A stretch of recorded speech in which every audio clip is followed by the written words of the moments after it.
2026-এ যেই নির্বাচনের কথা আপনি বলছেন, এটা আসন বন্টনের নির্বাচন, যেটাকে আপনি অন্যভাবে বলতে পারেন নির্বাচন নয়, প্রহসন।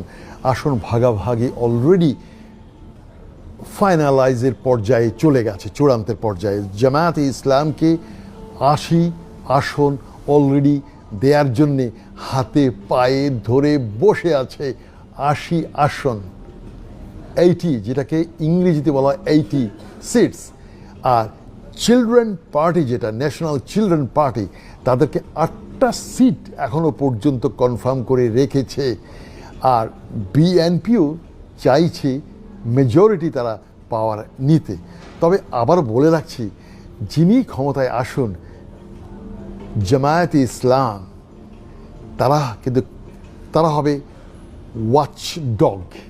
এই ওয়াচ ডগ বলতে অনেকে হয়তো বুঝবে না যে ক্ষমতার পেছনে যে মুগুর যে হাতে থাকা, এই মুগুরধারী হবে জামায়াতে ইসলাম। সুতরাং যারা আসবে 2026-এ, এটা একটা মিক্সড কাইন্ড অফ, একটা মিক্সড একটা কিছু আসবে। আর আমি আগেও বলেছিলাম জামায়াতে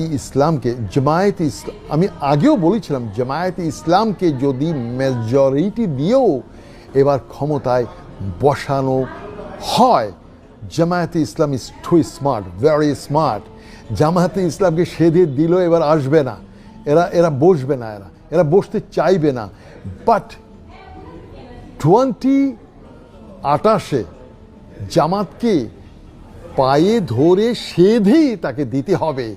কারণ এই যে ট্রানজিশনাল পিরিয়ড, এই যে 2026 এবং 2028, এই 2 বছরের যে মাঝখানে যে ট্রানজিশন, যে সরকার আসবে, সেই সরকার তার কাঁধে কিছু কলঙ্ক, কিছু দায়ভার, কিছু ব্যর্থতা নিয়েই তারা বিদায় হবে।